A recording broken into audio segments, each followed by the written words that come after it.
ঠকেছি তো কি হয়েছে, মানুষ চিনতে শিখেছি। কাউকে ঠকিয়ে যারা নিজেকে বড় ভাবে তারাও একদিন ঠকবে। অপেক্ষা শুধু সময়।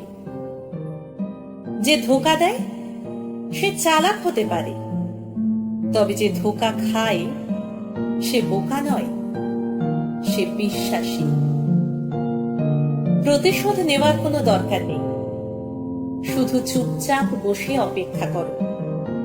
যারা তোমাকে আঘাত করেছে তারা নিজেরাই শাস্তি পাবে। আর তুমি যদি ভাগ্যবান হও তাহলে তুমি তা নিজে চোখে দেখতে পাবে। প্রিয়জন চিনতে চান? তাহলে একবার বিপদে পড়ে দেখুন, যাকে পাশে পাবেন সেই প্রিয়জন। শিক্ষা শুধু বই থেকে নয়, কাছের মানুষের থেকেও পাওয়া যায়। নিজেকে ভালো রাখার দায়িত্ব সব সময় নিজে নিতে শিখুন, কারণ খারাপ থাকলে কেউ আপনাকে ভালো রাখতে আসবে না। কেউ ভুলে যায় না, প্রয়োজন শেষ তাই আর যোগাযোগ রাখে না। কষ্ট কখনো কমে না, শুধু সহ্য করার ক্ষমতা বেড়ে যায়।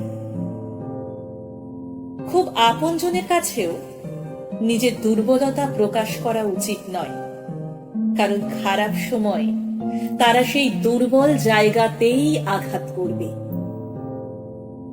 সম্পর্ক কখনো দূরত্ব বা সময় না দেওয়ার কারণে নষ্ট হয় না। সম্পর্ক নষ্ট হয় অসম্মান আর বিশ্বাসঘাতকতার কারণে।